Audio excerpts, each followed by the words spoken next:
Okay, hit me.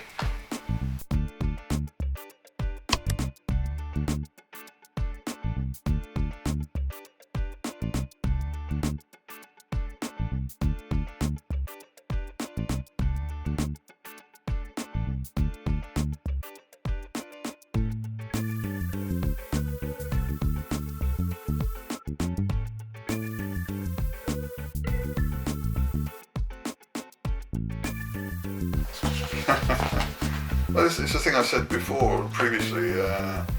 It's crazy when people ask you why, how do you get motivated and things like that. I'm an artist. It's almost feeling like it's in my blood. I wake up early in the morning, and the first thing I want to do is to get on the computer and start creating, or get a pencil and start drawing. There's no question in my mind, I have to do this, oh God, it's another job, another day, another dollar sort of thing. It's nothing like that. I just get up.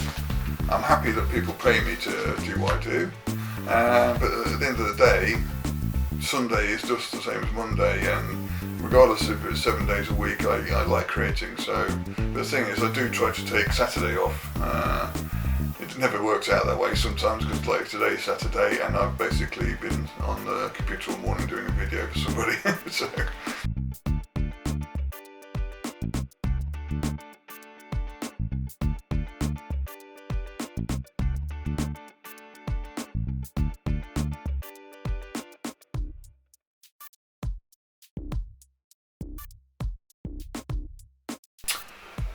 I think in my entire life I may have remembered 5 or 6 dreams.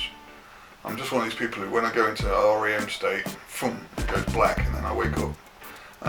So I don't remember many dreams. Saying that, if you listened earlier, I do kind of daydream, because I do this thing called lateral thinking, which is trying to trigger the right side of your brain when you're in your logical state of mind, which is cognitive state. So I can see, sometimes one of the things that's really funny actually, sometimes when I'm sitting on the toilet, we have these tiles on the floor.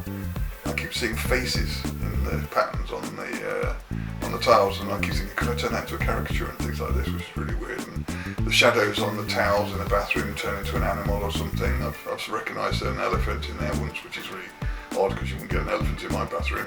And simple things like that, like somebody would say something that will trigger a thought. I see a picture on a poster on the wall when I'm walking, or I go and see a concert or a band or something, or go to a restaurant, and things start triggering. So it's really weird to explain how inspiration comes from, but basically it can come from anywhere.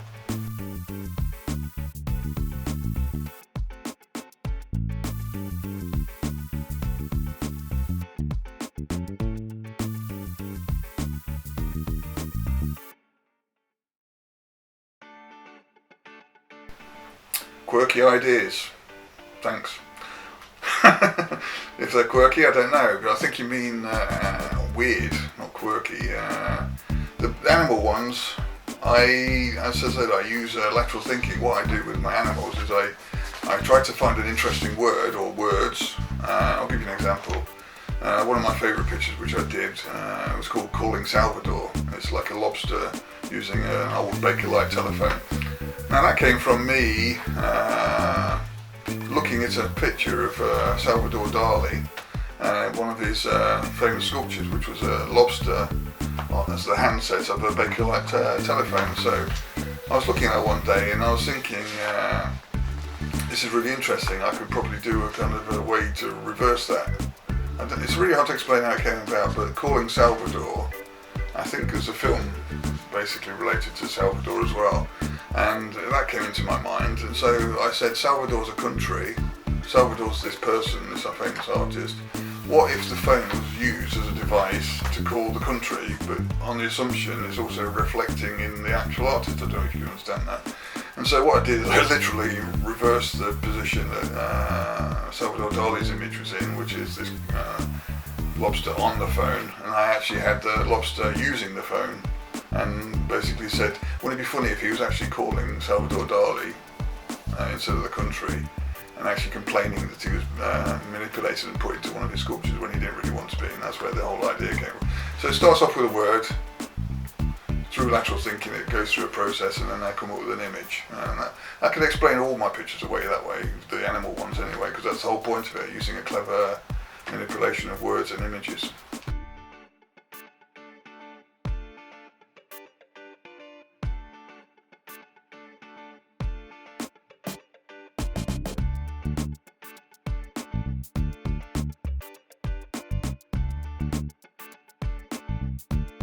Well, clients, that's a whole gamut of information there in itself. Frustrating being an artist anyway. Luckily, being an artist, you don't have to daily think of great new ideas. You can spend weeks, sometimes months, even years, just waiting for an idea to pop in your head. But when it comes to clients, they have deadlines, like it's called commercial work, and that's a big frustration.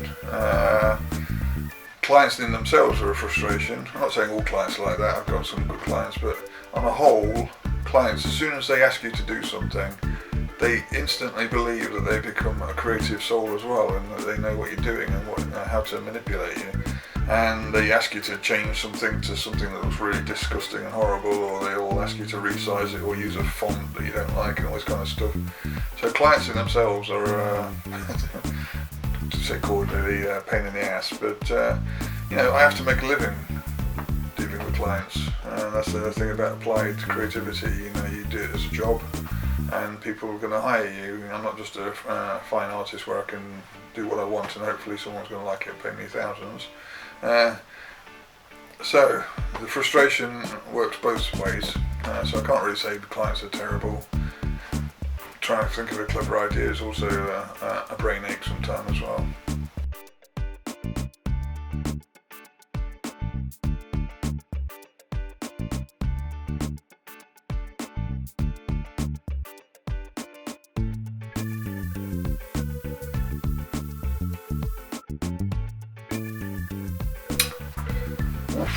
Death. Honestly, death. I'm going to carry on doing this until the day I die, so I'm not going to... Well, unless something... I have these kind of weird dreams about losing my drawing arm or having it... I actually had some problem with it recently. I had to go and see a physiotherapist, and I thought I'm never ever going to use it properly again, and luckily it's all fixed again and everything, so this kind of worries me. I suppose a tennis player would worry about their arm, or a cricket player, or anybody who has a physical usage of their appendages. I'm sure they worry about not being able to do it, but apart from that, I assume I'm going to work until I fall down dead on my drawing table one day, and that's about it.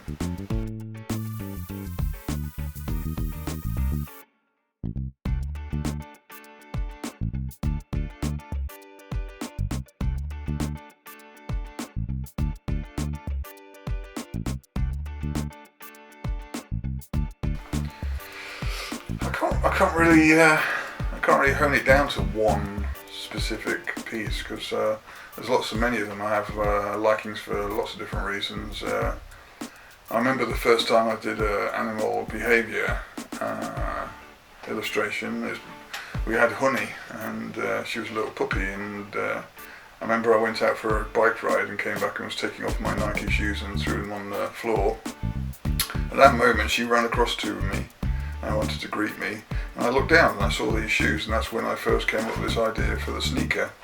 I saw this kind of shoe positioned in a way that looked like a snail shell, and then my imagination filled in the rest with the actual snail coming out of the shell and everything. So that's kind of like sticks in my mind because it's my first piece from the new series of illustration styles and whatever.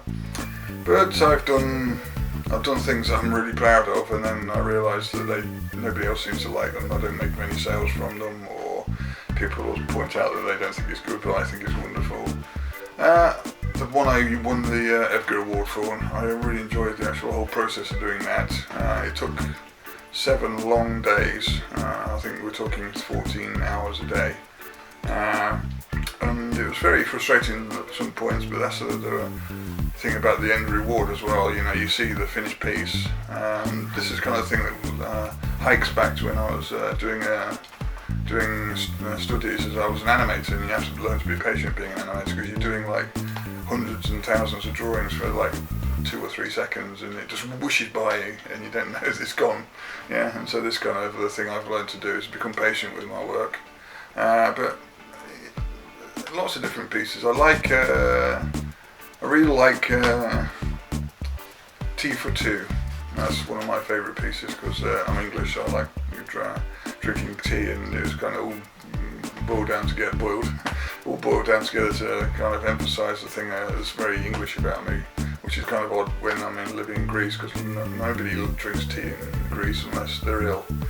So me having tea every day at 11 o'clock is a bit kind of weird for them in this country. So I really enjoyed that piece.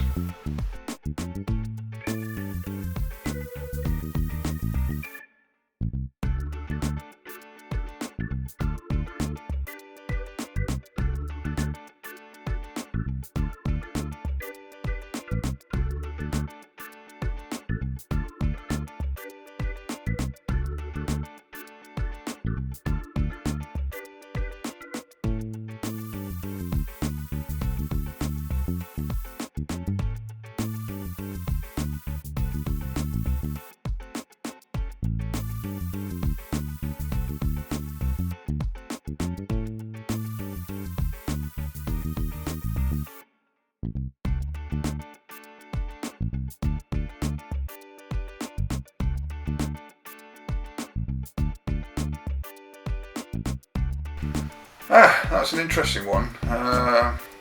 As I said before at the start of the interview, I used to do lateral thinking in my master's degree, and one of the things we do in lateral thinking is try to think of twists in things, and that's what builds up ideas. And I was trying to think of a new name. I've been through several different names through my career and for my company, and I wanted a new one. I wanted to rebrand myself, and for some reason I was looking at this thing I put on my Facebook profile, and it was kind of like the dictionary definition of Robert, which is my full name, Robert, and it said it's German in origin, and it said it meant fame and bright, which kind of made me chuckle in the first place, because obviously I'm doing something that I'm trying to excel at being famous and bright at. And but the thing is, when they write things in dictionaries in phonetics, some of the letters are turned upside down, and one of the letters that are turned upside down is the letter E. So I looked at this, and one day it just kind of appeared to me to represent the letter A. So if you spell it out, it's then Rob Art instead of Robert. Okay, and I just thought that's really interesting because I'm an artist. I'm called Rob, so I picked that as kind of the way to define myself as a company that does art. And so it's Rob Art, which basically is just my name, Robert, phonetically spelled.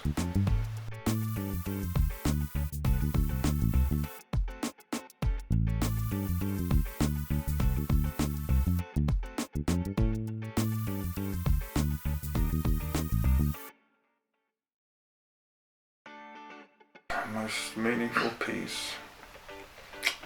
Again, like I've kind of said this about the other question before, lots of them have different meanings. Like I did one with Coco the gorilla. I really like reading up and studying about primates and everything, and I remember seeing that interview that Robin Williams did with Coco the gorilla, and it kind of touched me because of some of the things he was saying in it, and it all stuck in my mind. And then I was trying to think of a new piece, and Coco popped into my head because I saw there's a kind of an interview with her telling the planet that the world is an important place and everything is for one of the World Wildlife Fund type videos, and so that kind of appeared in my periphery, and so it kind of made me then think about doing a portrait of her, and I really like the way I put it all together. So it has like a cup of cocoa she's drinking on the floor, and 2 little kittens because she really likes having pet kittens in the house. But some months later, I think it was like 8 or 9 months later, she actually died, and it really kind of gutted me, and so that made it more special for me. But there's lots of other ones I've done. Lots of the animal ones have kind of a meaning behind the actual literal meaning. I mentioned Tea for Two. The Calling Salvador one was quite interesting, but I won't go into that story again. And Red All Over, for instance, it plays on the joke, but it also means about global warming and things. So all these things, and some of my caricatures I've done mean more to me than others. Like when I did Obama, when I did Mandela, when I did Ron Perlman. These all kind of stick in my mind as wanting to do a good job. And I did one of Frank Lloyd Wright, who's a very famous architect, obviously. And some guy asked me to do it as a commission, but he also allowed me to sell it as a commercial piece. And because it was for a commission, I did my utmost best to make it as detailed and creative as possible. But it also then instills a kind of a feeling of passion and pride about the work, instead of just doing some quick caricature in a couple of hours. Yeah, so that's important as well. So they all have different reasons to have meanings and things. So I can't really put my finger on one.